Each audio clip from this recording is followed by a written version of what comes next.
Hello everyone, जय हिंद। आज जो है एडीओ का लगातार 17वां क्लास है। ठीक, आप लोगों की एडीओ की तैयारी बहुत अच्छे से चल रही होगी, ऐसा मैं आशा करता हूं। और लगातार हेड नोट बनाते रहिए। बार बार मैं बता देता हूं कि भैया आज जो है पंचायती राज का है, कि हिंदी का है, कि संविधान का क्लास है, कि सीजीजीएस का है।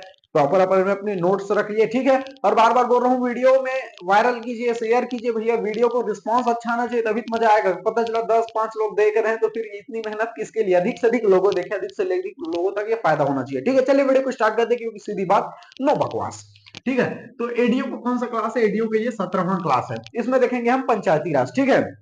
अब ध्यान से यह समझना है, जस्ट इससे पिछले वाले वीडियो में हमने क्या देखा था भैया, कि सरपंच पंच के खिलाफ जो है अविश्वास प्रस्ताव कैसे करते हैं, उसको पद से कैसे हटाएंगे, अविश्वास प्रस्ताव करके रिकॉल करके, या प्रत्यावर्तन या वापस कैसे बुला सकते, इसको देखेंगे। इस वीडियो में हम देखेंगे कि भैया जो है पंचायत पदाधिकारी सस्पेंड कैसे होगा, उसे रिमूव, उसे हटा कैसे दिया जाएगा, या त्याग पत्र देकर कैसे अपने पद से खाली रह सकते हैं, क्या क्या निर्भरताएं हैं, इसको पूरे डिटेल में हम देखेंगे। चलिए वीडियो को स्टार्ट करते हैं, ठीक है।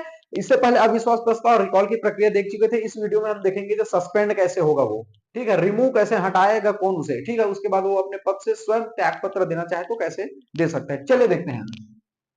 पंचायत का पदाधिकारी अगर अपने पद से स्वयं हटना चाहे तो, ठीक है। देखो, ये स्वयं हटना चाहिए या त्याग पत्र, सबसे पहले पंचायती राज धारा अधिनियम 1993 के धारा 37 में है, आपको ध्यान में रखना है, ठीक है।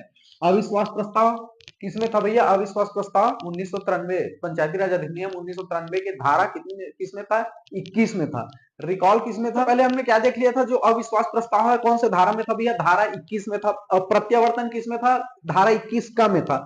अब यहाँ पर जो त्याग पत्र देगा पंचायत पदाधिकारी, अपना त्याग पत्र कौन से धारा में है? पंचायती राज अधिनियम धारा 37 में है। ध्यान रखना, 37 में आपको ध्यान में रखना है। याद रखना, धारा मैं बता रहा हूँ भैया, धारा एक और दे दिया जाएगा, एक और आपको मैच द फॉलोइंग करके पूछ दिया जाएगा। देखो, अगर कोई पंचायत पदाधिकारी है, जैसे सरपंच है, मान के चलो भैया, अगर वो अपने पद से स्वयं इस्तीफा देना चाहे, त्याग पत्र देना चाहे तो दे सकता है, और अपने पद से खाली हो सकता है। तो बहुत से लोग बोल रहे हैं भैया, ये बोल रहे हैं सरपंच पदाधिकारी को, पंचायत के जो सरपंच, उसको सभी लोग गाली दे रहे हैं, भैया तू काम नहीं कराता, तू खा रहा है पैसे को। जगह जगह के लोग उसे, महिलाओं गरिया रही है, महिला लोग जो गरिया रहे हैं, उनका जगह जगह बेइज्जती हो रहा है। वो तंग आ गया, भैया मैं इतना टेंशन नहीं सुन सकता, अपना बेइज्जती इतना नहीं करा सकता मैं, जाओ मैं अपने पद से त्याग पत्र देता हूँ, ठीक है। वो स्वयं लिखित में दे, अगर लिखित में दे कि भैया मैं पद से नहीं रहना चाहना, वो हवा से मुझे किसी का कोई प्रेशर नहीं, जो भी उनकी प्रक्रिया रहती है लिखने की, ठीक है। वो अगर वो अपने स्वयं पद से हटना चाहे तो हट सकता है, और अपने पद को खाली कर सकता है। समझ आया? मान के चलो उसका मन हुआ एक समय कि भैया सभी लोग हमें गाली देते हैं यार, महिला हो, पुरुष हो, बच्चे हो, सभी लोग हमें गाली देते हैं कि भैया हम काम ठीक से नहीं करते, पैसा खा रहे हैं, वगैरह वगैरह जो भी है। सरपंच के मन में आया कि भैया त्याग पत्र दूंगा, लेकिन उनको 1-2 दिन बाद ऐसा लगा कि भैया नहीं नहीं नहीं, थोड़ा मिस्टेक, किसी ने, उनके जो विशेष शुभ चिंतक लोगों ने बताया कि भैया ये सब चीजों को नजरअंदाज करो, जो रिजाइन लेटर लिखे हो आप उसे वापस ले लो। तो अगर वो पत्र जो है, इस्तीफा पत्र एक्सेप्ट नहीं हुआ है, तो एक्सेप्ट नहीं हुआ है तो उसे वापस भी ले सकते हो कि भैया नहीं नहीं नहीं, थोड़ा मिस्टेक हो गया था भैया, फिर से मैं अपने सरपंच के पद पर रहना चाहता हूँ, ऐसा हो सकता है। तो त्याग पत्र अगर एक्सेप्ट नहीं हुआ है भाई, सामने वाले अधिकारी को आप दोगे, सौंपोगे कि भैया ये रहा मेरा जो है इस्तीफा पत्र, या फिर मैं अपना त्याग पत्र, अगर वो सामने वाला अधिकारी एक्सेप्ट कर लिया, उसका प्रोसेस आगे बढ़ गया। अगर एक्सेप्ट नहीं हुआ है तब तक भैया अपना त्याग पत्र वापस ले सकते हो। अगर एक्सेप्ट हो गया तो भैया तुम कुछ भी करो भाई, आप हो गए, त्याग पत्र हो गया, पद से खाली हो गए। तो चलिए आगे बढ़ते हैं। तो पंचायत पदाधिकारी अपने पद से स्वयं हटना चाहे तो लिखित रूप से, ध्यान रखना, लिखित रूप से देकर अपना पद जो है त्याग सकते हैं, ठीक है। देखो, पंच, वार्ड का जो पंच है, अपना त्याग पत्र किसे देंगे? सरपंच महोदय के देंगे। पंच बोलेगा भैया सरपंच महोदय जी, ये रहा मेरा त्याग पत्र, आज से मैं अपने वार्ड पर जो है पंच नहीं रहूंगा, मैं काम नहीं करना चाहता, वो ऐसे करके। तो पंच जो है अपना त्याग पत्र किसे देगा? सरपंच को देगा भैया। पंच बोलेगा सरपंच महोदय जी, ये रहा मेरा त्याग पत्र, ठीक है। जनपद जो सदस्य में आप देखेंगे, जनपद सदस्य जो होते हैं, अपना त्याग पत्र अध्यक्ष, जनपद अध्यक्ष को देगा। जिला पंचायत के सदस्य हैं, वो अपना त्याग पत्र जिला अध्यक्ष को देगा। जिला सदस्य के जितने भी सदस्य अपने त्याग पत्र अध्यक्ष को देंगे, ठीक है। अब ध्यान से समझिए, पंच लोग जो है अपना तो त्याग पत्र, पंच लोग जो है अपना तो त्याग पत्र किसको दे दिए? सरपंच को दे दिया। और सरपंच अगर त्याग पत्र देगा किसको देगा भैया? तो सरपंच और उप सरपंच अपना त्याग पत्र किसको देंगे भैया? जिला संयुक्त संचालक को देगा, ठीक है। ये अधिकारी है, जिला संयुक्त संचालक अधिकारी को देगा, ठीक है। उसी प्रकार से जैसे जनपद के जो सदस्य हैं वो अपना त्याग पत्र तो जनपद अध्यक्ष को दे दिया, अगर जनपद अध्यक्ष त्याग पत्र दिया तो भैया तो जनपद अध्यक्ष और उपाध्यक्ष अपना त्याग पत्र किसे देंगे, कलेक्टर को देंगे भैया, कलेक्टर को देंगे या अतिरिक्त कलेक्टर को देगा, ठीक है। और जिला पंचायत के जितने भी सदस्य हैं वो अपना त्याग पत्र तो अध्यक्ष को दे दिए, जिला अध्यक्ष को, अगर जिला अध्यक्ष अपना त्याग पत्र देना चाहे किसे को देगा, तो जिला अध्यक्ष व उपाध्यक्ष अपना त्याग पत्र कलेक्टर को देगा, ठीक है। अब ध्यान से ये समझना है, बोला मैं अगर भैया इनको लगता है कि भैया अभी और काम करना है, हमको और पद पर रहना है, अपने त्याग पत्र वापस लेना चाहते हैं, तो अगर वो पत्र एक्सेप्ट नहीं हुआ है, स्वीकार नहीं किया गया, तब तक आपके पास चांस है वापस लेने का। अगर वो त्याग पत्र आपको स्वीकार कर लिया गया उसके बाद भैया कोई चांस नहीं है, ठीक है, आप सीधा उस पद से खाली हो गए। तो ये हो गया था भैया, हमने अविश्वास प्रस्ताव पिछले वीडियो में देख लिया, रिकॉल की तरह अपना पद खाली कर सकते इसको देख लिया। उसके बाद हमने क्या देखा, अभी जो है त्याग पत्र, स्वयं इच्छा से अगर त्याग पत्र देता है धारा 37 के तहत तो अपने पद से मुक्त हो सकता है। अगला देखेंगे सस्पेंड, ठीक है। ये जो सस्पेंड है या निलंबन, सस्पेंड को निलंबन बोलते हैं, निलंबित बोलते हैं भैया, ध्यान रखिए। सस्पेंड में ऐसा होता है कि वो अपने पद से कुछ समय के लिए खाली है, कुछ समय के लिए, ठीक है, उसको सैलरी है, वेतन वो दिया जाता है, कभी कभी किसी में 50% सैलरी, 75% की सैलरी दी जाती है, ठीक है। लेकिन सस्पेंड का मतलब यह है कि अभी कुछ समय के लिए अपने पद से खाली है, पूर्णतः खाली नहीं हुआ, टर्मिनेट नहीं हुआ। टर्मिनेट और सस्पेंड में यह अंतर होता है कि सस्पेंड में कुछ समय के लिए अपने पद से खाली है, लेकिन टर्मिनेट, बर्खास्त में, हटाने में क्या होता है कि भाई वो निकल गया, अपने पद से खाली हो गया, ठीक है, ये होता है। तो सस्पेंड में कुछ समय के लिए अपने पद से खाली है, तो ये धारा किसमें, धारा 39 में, आपको ध्यान में रखना, पंचायती राज अधिनियम धारा 39 में, ध्यान से समझिए। पंचायत पदाधिकारी का निलंबन, सस्पेंड, ठीक है। पंचायत पदाधिकारी, अगर मान के चलो पंचायत पदाधिकारी, जैसे पंचायत पदाधिकारी कौन है, मान के चलो सरपंच, एग्जाम्पल के लिए सरपंच ले लेते हैं, मान के चल किसी का हत्या कर दिया, ठीक है, किसी का हाफ मर्डर कर दिया, महिला बाल शोषण कर रहा है भैया, बलात्कार कर रहा है, और इसके जो पूरे अन्य अपराध कर दिया और ये अपराध जो है न्यायालय में विचाराधीन है, तो ध्यान रखना जो पंचायत पदाधिकारी है, चाहे से हत्या हो गया, महिला एवं बाल का शोषण करता है, बलात्कार है, जघन्य अपराध किए हुए हैं, न्यायालय में अगर विचाराधीन है, तो आपको ध्यान में रखना है, ध्यान में रखना है, इनको क्या कर दिया जाएगा, सस्पेंड कर दिया जाएगा, निलंबित कर दिया जाएगा। तो ध्यान में रखना है, ग्राम पंचायत के जो पंच है अगर ऐसे कार्य करते हैं, जघन्य अपराध कर रहे हैं, हत्या कर रहे हैं, बलात्कार कर रहे हैं, या सरपंच है जघन्य अपराध, हत्या, बलात्कार कर रहे हैं, या उप सरपंच है, पंचायत के पदाधिकारी हैं, तो इनको सस्पेंड कौन करेगा, अनुविभागीय अधिकारी। ध्यान से समझिए, ध्यान से समझिए, मैं बार बार बोल रहा हूं भैया, आपको अविश्वास प्रस्ताव कौन लाएगा, अविश्वास प्रस्ताव की बैठक की अध्यक्षता कौन करेगा, अविश्वास प्रस्ताव की उसके अपील कौन करेगा, जैसे उसके बाद रिकॉल कौन लाएगा, कौन अधिकारी रहेगा, जैसे हमने देखा सस्पेंड स्वयं त्याग पत्र देगा, तो भैया कौन पंच जो है किसको त्याग पत्र देगा, सरपंच किसको त्याग पत्र देगा, ठीक है। उसी प्रकार सस्पेंड में देखें कि सस्पेंड जो है पंचायत पदाधिकारी में सरपंच, पंच, उप सरपंच जो है को कौन जो है सस्पेंड करेगा, अनुविभागीय अधिकारी। ध्यान से समझिए, जनपद सदस्य, अध्यक्ष, उपाध्यक्ष को सस्पेंड कौन करेगा, कलेक्टर या अतिरिक्त कलेक्टर करेगा। पूरे के ध्यान में रखना, कंफ्यूज मत होना भैया, यही से स्टेटमेंट से क्वेश्चन पूछे जाते हैं, फिर फंस जाएंगे कि पंचायत अधिकारी को किसको करेगा, तहसीलदार करेगा कि एसडीएम करेगा कि कलेक्टर करेगा कि राज्य सरकार करेगा, ऐसा कंफ्यूज मत होना, मैं इसलिए लाइन से बता रहा हूं आप लोगों को, ठीक है। उसी प्रकार जिला पंचायत के अध्यक्ष, उपाध्यक्ष को अगर कोई सस्पेंड करेगा, कौन करेगा भैया, कलेक्टर करेगा, आपको ध्यान से समझना है, ठीक है। तो कैसे करेगा भैया, अगर उसने हत्या कर दी, महिला बाल शोषण कर रहा है वो, ठीक है, या फिर क्या कर रहा है भैया, वो जघन्य अपराध कर रहा है, बलात्कार कर रहा है, तो ऐसे जघन्य अपराध कर रहा है जो न्यायालय में विचाराधीन है, तो भैया ये जो मेन अधिकारी है, देखिए पंचायत के केस में, ग्राम पंचायत के केस में अनुविभागीय अधिकारी सस्पेंड कर देगा पंच, सरपंच, उप सरपंच को, ठीक है। जनपद सदस्य, अध्यक्ष, उपाध्यक्ष को कलेक्टर सस्पेंड कर देगा, और जिला पंचायत अध्यक्ष, उपाध्यक्ष को क्या करेगा, कलेक्टर भी क्या कर देगा, सस्पेंड कर देगा, ठीक है। तो हमने क्या देख लिया अभी तक, पिछले वीडियो में अविश्वास देखे थे, अविश्वास की तरफ से पद से खाली हो गया था, रिकॉल से पद से खाली हो गया, अभी हमने जस्ट बताया स्वयं त्याग पत्र चाहे तो अपने पद से खाली हो सकते हैं, सस्पेंड निलंबन के थ्रू अपने पद से खाली हो सकता है, उसके बाद रिमूवल, हटाना, हटा देना भैया। तो ध्यान से रखना, अब ध्यान से समझना इसको, ठीक है। रिमूवल किसमें है, धारा 40 में, पंचायती राज अधिनियम धारा 40 में आपको ध्यान में रखना है। स्वयं त्याग पत्र किसमें है भैया, अगर त्याग पत्र देना चाहे तो धारा 37 में है, सस्पेंड किसमें है, धारा 39 में है, और रिमूवल, हटाना किसमें है भैया, धारा 40 में है, याद रखना है आपको, ठीक है। अविश्वास प्रस्ताव धारा 21 में है, रिकॉल या प्रत्यावर्तन धारा 21 क में है, ऐसे भाई आपको याद रखना है, मैं बार बार बोल रहा हूँ, धाराओं को भी याद रखना है, ठीक है। चलिए देखते हैं, अब आता है हटाना। सस्पेंड में मैंने क्या बताया कि भैया कुछ समय के लिए वो अपने पद से खाली रहेगा, लेकिन हाँ, रिमूवल में क्या होता है, वो हट ही गया, एक बार हट गया मतलब हट गया, कोई चांस नहीं है वापिस आने का। ठीक है, ये आपको ध्यान में रखना है। रिमूवल ये धारा किसमें, धारा 40 में आपको ध्यान में रखना है। कैसे, देखो मान के चलो अगर निर्वाचित पंचायत पदाधिकारी है को पद से हटाना क्या कहलाता है, रिमूवल कहलाता है। पंचायत पदाधिकारी को उनके पद से हटा देना क्या कहते हैं, रिमूवल या पद से हटाना कहते हैं। धारा 40 में है ये। क्लियर हो गया बातें। पंचायत पदाधिकारी जैसे ग्राम पंचायत में सरपंच है, जनपद अध्यक्ष है, जिला पंचायत अध्यक्ष है, मान के चलो ये लोग क्या कर रहे हैं भैया, एकता अखंडता को नुकसान पहुंचा रहे हैं। ग्राम पंचायत का सरपंच बार बार बोल रहे हैं कि भैया भारत देश जो है ऐसा है वैसा है, पाकिस्तान अच्छा है, चाइना अच्छा है, यहाँ के लोगों में फूट डाल रहा है, अखंडता है, तोड़ने की कोशिश कर रहा है, बार बार इसका जो है भारत देश के विरोध कर रहा है। ऐसी स्थिति में उसको पद से हटा दिया जाएगा। भैया तुम भारत के नागरिक ही नहीं, भारत के खिलाफ ही बोल रहे हो, तुम क्या पद पर रहोगे, हटा दिया जाएगा, रिमूव कर दिया जाएगा उसको।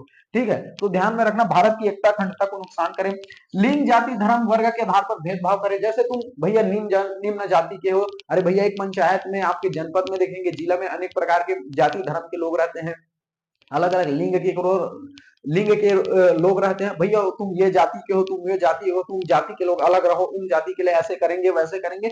जातिवाद को बढ़ावा दे रहा है, भेदभाव कर रहा है, अछूत को मार रहा है, छुआछूत को बढ़ावा दे रहा है, ऐसी उसको क्या कर देगा, रिमूव कर देगा। तो ध्यान से समझिए भैया, इसलिए देखो एग्जाम में आना है, ये सब चीजों को जानना जरूरी है, आपका दिमाग तेज भी होना बहुत ज्यादा जरूरी है। ठीक है, पंचायत पदाधिकारी अगर लिंग जाति धर्म वर्ग के आधार पर क्या कर रहा है, भेदभाव कर रहा है, तुम ये धर्म के हो भैया, तुम ये धर्म के हो, उसको छुआछूत को बढ़ावा कर रहा है, जाति भेदभाव को बढ़ावा कर रहा है, ऐसी स्थिति में उसका क्या कर देगा, पद से हटा दिया जाएगा। ठीक है, मान के चलो शासकीय भूमि पर अतिक्रमण कर लिया, मान के चलो गांव में कोई सरपंच है भैया, पूरा बंजर भूमि को क्या कर लिया, परिया भूमि बोलते हैं ना, शासकीय भूमि को क्या कर लिया, अतिक्रमण कर लिया, कब्जा कर लिया, जाओ, और कोई गांव किसी ने शिकायत कर दिया भैया, तो फिर उसको क्या कर देगा, पद से हटा दिया जाएगा। ठीक है, तो आपको ध्यान में रखना है, इन सब चीजों के तहत उसको रिमूवल कर देगा। उसके बाद देखो, वह पंचायत की लगातार 3 बैठक में अनुपस्थित रहा हो, तो भाई पंचायत पदाधिकारी है, सरपंच है, वो ही बैठक में लगातार गायब रह रहा है, लगातार 3 ही बैठक में गायब रह रहा है, इधर उधर घूम रहे, जाओ भैया मैं तो सरपंच बन गया, नहीं आऊंगा कोई भी बैठक में। तो ऐसी स्थिति में उसको क्या कर दिया जाएगा, उसको रिमूव कर दिया जाएगा, धारा 40 के तहत क्या कर देगा, पद से हटा दिया जाएगा। हटाएगा कौन, तो आपको ध्यान में रखना है, जो पंचायत पदाधिकारी पद से हटाने हेतु अधिकृत पदाधिकारी। अब ध्यान समझे, ग्राम पंचायत में जैसे सरपंच है, अगर अतिक्रमण कर लिया है, छुआछूत को बढ़ावा कर रहा है, प्रभुता एकता अखंडता को जो है क्या कर रहा है, बढ़ावा कर रहा है, तो इसे ग्राम पंचायत के केस में कौन इसे हटाएगा, अनुविभागीय अधिकारी हटाएगा, ध्यान रखना। और जैसे जनपद पंचायत में, जनपद पंचायत के पदाधिकारी अगर जो है क्या करेगा, अगर रिमूव करना है जनपद पंचायत अधिकारी को, तो कौन जो है इसको, कलेक्टर जो है इसे हटा देगा पद से, ध्यान से समझना, कलेक्टर। ठीक है, ध्यान से समझ रहे हैं, कौन कौन स्थिति में जो है पद से हटाया जा सकता है, मैंने अभी आपको बताया, जैसे एकता अखंडता को है, छुआछूत को, लिंग धर्म जाति भेदभाव को बढ़ावा कर रहा है, या फिर अतिक्रमण कर दिया लगातार जो है 3 बैठकों में नहीं है, तो ऐसी स्थिति में उसको क्या करेगा, पंचायत पदाधिकारी को हटा देगा। लेकिन ग्राम पंचायत में कौन हटाएगा, इसे अनुविभागीय अधिकारी पद से हटा देगा। ठीक है, जनपद पंचायत के केस में जो है कलेक्टर उसे पद से हटा देगा। जिला पंचायत के पदाधिकारी को कौन हटाएगा भैया, इसे संचालक जो है उसे पद से हटा देगा। ठीक है, क्लियर हो गया, ये धारा 40 हमने देख लिया। अब एक देखते हैं धारा 38, याद रखिए धारा 38, जब पद खाली हो जाते हैं भैया, तो पद खाली होने पर रिक्तियों का भरा जाना स्वाभाविक सी बात है। मान के चलो जैसे किसी ने त्याग पत्र दे दिया, कोई भी पंचायत का पदाधिकारी है, जनपद का है, जिला का है, या सरपंच है, अपने पद से त्याग पत्र दे दिया, जाओ, या फिर मर गया, तो ऐसी स्थिति में उनका पद खाली हो गया ना, तो पद खाली है तो उसको तो भरना भी तो जरूरी है। ये किसमें, धारा 38 में, पद खाली होने पर रिक्तियों का भरा जाना। ठीक है, जैसे त्याग पत्र दे दिया, अविश्वास के थ्रू या तो मृत्यु हो गया, तो भैया क्या होगा, पद कैसे खाली, पद को कैसे भरा जाएगा, तो 6 माह के अंतर्गत उपचुनाव किया जाएगा। ठीक है, 6 माह के अंतर्गत क्या किया जाएगा, उपचुनाव किया जाएगा, ये ध्यान में रखना है। लेकिन आपको ध्यान में रखना है, एक सरपंच के केस में आपको ध्यान में रखना है, सरपंच के केस में क्या ध्यान रखना है, जैसे मान के चलो सरपंच है, कोई भी पंचायत का सरपंच है, उसने क्या कर दिया, अपने से त्याग पत्र दे दिया, मर गया है नहीं, तो 6 माह के अंतर्गत उपचुनाव होगा, तो 6 माह तक भैया कौन चलाएगा, तो पंच जो है अपने में से एक को सरपंच चुन लेते हैं, पंच जो है अपने में से एक को सरपंच चुन लेते हैं, जिसे स्थापना सरपंच कहते हैं। तो ये स्थापना सरपंच का कार्यकाल कितने दिन रहेगा, 6 माह रहेगा, क्योंकि 6 माह में उपचुनाव हो जाएगा, 6 माह में नया सरपंच आ जाएगा। तब तक के लिए पंच जो है अपने में से एक को क्या कर लेते हैं, सरपंच बनाते हैं, जिसे स्थापना सरपंच कहते हैं। ये सरपंच के केस में ध्यान रखिए।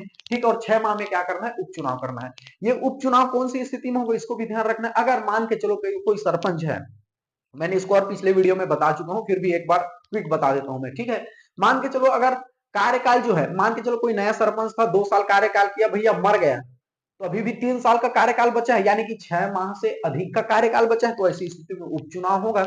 यहीं पर लिखा है मैंने, अगर 6 माह से कार्यकाल अधिक बचा हुआ है तो उपचुनाव होगा। जैसे मैंने बताया कि वो सरपंच है 2025 में बना, 27 में मर गया, अभी भी उनके पास 3 साल का कार्यकाल बचा हो, तो ऐसी स्थिति में जो है उपचुनाव होगा, क्योंकि कार्यकाल 6 माह से अधिक है। अगर कार्यकाल 6 माह से कम है, जैसे मान के चलो कोई सरपंच है 4 वर्ष 8 महीने रह लिया, उसके बाद उसने त्याग पत्र दिया, 4 महीने बस बचा है भैया, या मर गया मान के चलो 6 माह से कम हो, तो ऐसी स्थिति में क्या होगा, ऐसी स्थिति में उपचुनाव नहीं होगा भैया, ध्यान रखिए, ठीक है। 6 माह से कार्यकाल अधिक है तो उपचुनाव होगा, 6 माह से कार्यकाल कम है तो उपचुनाव नहीं होगा, आपको ध्यान में रखना है, ठीक है। चलिए अगला देखते हैं, अगला क्या है, पंचायत के जो पदाधिकारी होने के लिए निहरताएं। अब ध्यान से, निहरताएं मतलब भैया सीधी सी बात, अगर कैसे डिस्क्वालीफाई कैसे हो जाएगा, ठीक है, ये पूछे जाते हैं। पंचायत का पदधारी होने के लिए निहरताएं भारतीय संविधान के अनुच्छेद किसमें है, 243F, याद रखिए 243F। एफ से मैंने पूरा जो अनुच्छेद है पूरे डिटेल से ट्रिक से मैंने बताया था, एफ से जैसे फाल्ट हो गया ऐसे करके मैंने आपको ट्रिक बताया था, याद कीजिए, ध्यान से देखिएगा, ठीक है। तो पंचायत का पदाधिकारी होने के लिए निरहरताएं अनुच्छेद 243F में है, और पंचायती राज अधिनियम 1993 के धारा 36, याद रखिएगा धारा 36, ठीक है। अब ध्यान से रखना है, मान के चलो आपको जैसे पंच बनना है या सरपंच बनना है, आपकी उम्र कितनी होनी चाहिए, 21 साल होनी चाहिए। पता चला भी आप 17 साल के हैं और 17 साल में पता चला कि मेरे को पंच बनना है, सरपंच बनना है, आप डिस्क्वालीफाई हो जाएंगे, आपकी उम्र 21 साल होनी चाहिए ना, ठीक है। इन महत्वपूर्ण बातों को आपको ध्यान में रखना है। तो पंचायत पदाधिकारी होने के लिए निर्धारताएं हम देख रहे हैं, आयु कितनी होनी चाहिए, आयु 21 वर्ष होना चाहिए, इससे कम हुए तो आप डिस्क्वालीफाई हो जाएंगे, इसी को बोला जाता है निर्धारताएं, ठीक है।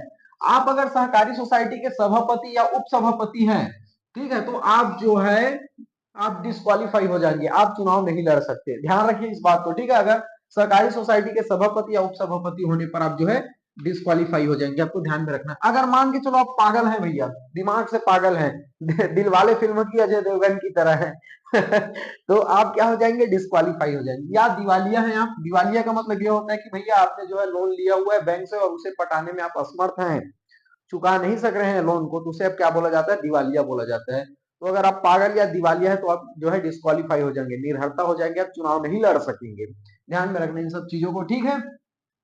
न्यायालय द्वारा अपराधी ठहराया गया हो, आप जो है भैया किसी का हत्या कर दिए, किसी को मार पीट दिए, न्यायालय ने आपको दोषी ठहरा दिया है और आपको 6 माह की सजा भी आपको सुना दी है, ठीक है। 6 माह की सजा, 6 माह से अधिक की सजा है तो सजा पूर्ण होने की तारीख से आपको 5 साल तक चुनाव नहीं लड़ सकते, ये पॉइंट आपको ध्यान में रखना है। मान के चलो आपने कोई कोई भी कांड कर दिया, किसी को मार दिया, जो भी है, आपको न्यायालय ने दोषी ठहरा दिया, आपको 6 माह से अधिक की सजा भी हो गई।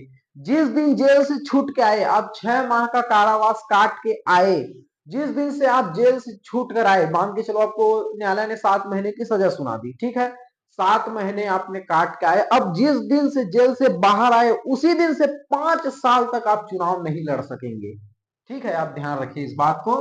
तो आपको ध्यान रखना 6 माह से अधिक तो सजा पूर्ण होने की तारीख से, मैंने अभी बताया कि सजा पूर्ण हो गई, 7 महीने आपका पूर्ण कर लिए, बाहर आ गए, अब उसी दिन से 5 साल तक आप चुनाव नहीं लड़ सकते, क्लियर हो गया बातें, ठीक है। शासकीय संस्थाओं में भ्रष्टाचार या निष्ठाहीन के चलते पद से हटाया गया हो, मान के चले आप जो है कोई गवर्नमेंट टीचर रहे या गवर्नमेंट जॉब कर रहे हैं, आपको जो है भ्रष्टाचार के आरोप में आपको पद से हटा दिया गया, बोला कि भैया सरकारी नौकरी तो छूट गई, अब इधर से भैया मैं थोड़ा चुनाव लड़ लेता हूं।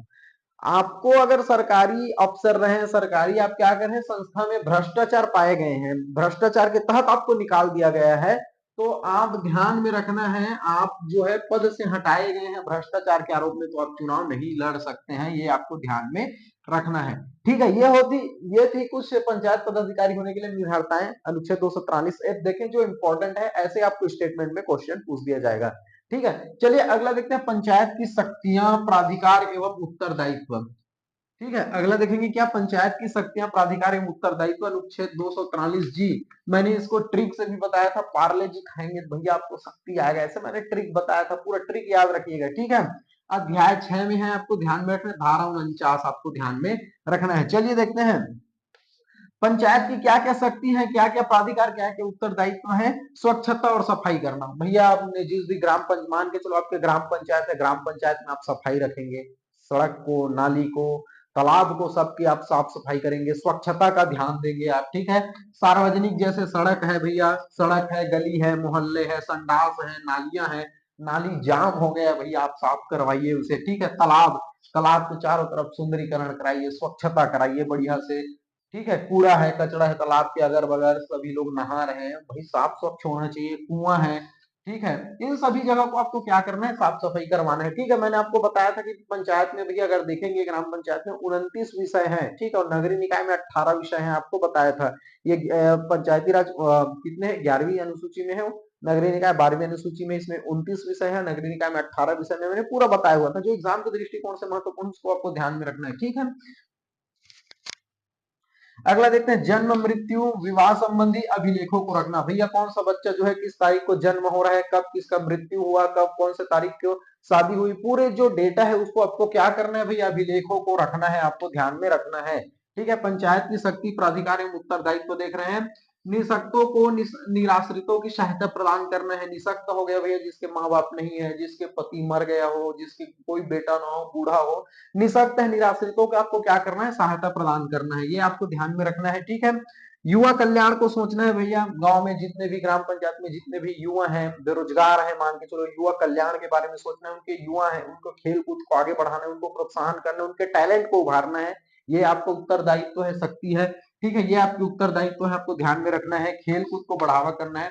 सार्वजनिक स्थानों पर प्रकाश की व्यवस्था करना है। भैया पता चला बरसात आ गया है, ठीक है, गली मोहल्ले अंधेले अंधेला है, पता चला सांप बिच्छू निकल रहे हैं, आने जाने में लोगों को रात में जैसे शाम हुआ आने जाने में दिक्कत हो, आप स्ट्रीट लाइट लगवाइए, प्रकाश की व्यवस्था करवाइए।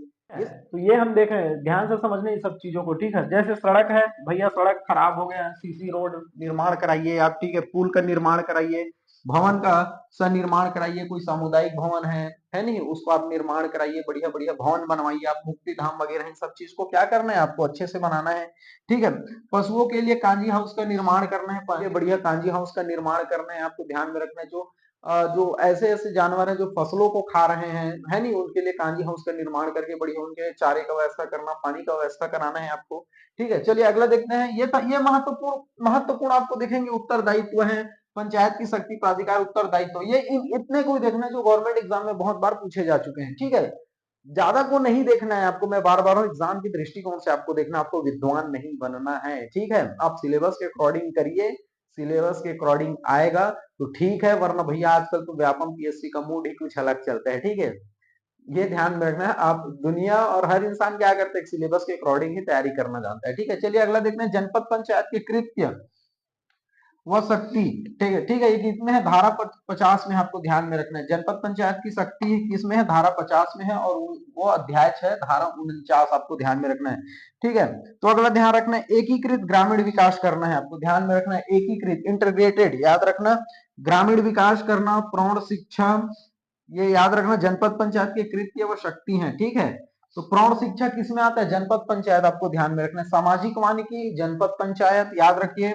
जैसे प्राकृतिक आपदा है, बाढ़ है, सूखा है, भूकंप है, महामारी, इसमें क्या करना, सहायता प्रदान करना है, ये पूछे जाते हैं, ठीक है। तो जनपद पंचायत के कृत्य एवं शक्तियां हैं, ऐसे करके एकीकृत ग्रामीण विकास, प्रौढ़ शिक्षा, ये याद रखिए, प्रौढ़ शिक्षा, शिक्षा, सामाजिक वानिकी, बाढ़, सूखा, भूकंप, महामारी, सहायता करना, उपयुक्त सभी, ऐसे करके दे दिया जाएगा लास्ट में। तो जनपद पंचायत की कार्य शक्ति ध्यान में रखना है, ग्राम ग्राम पंचायत के जो शक्ति प्राधिकार उत्तरदायित्व है उनको आपको ध्यान में रखना है, ठीक है।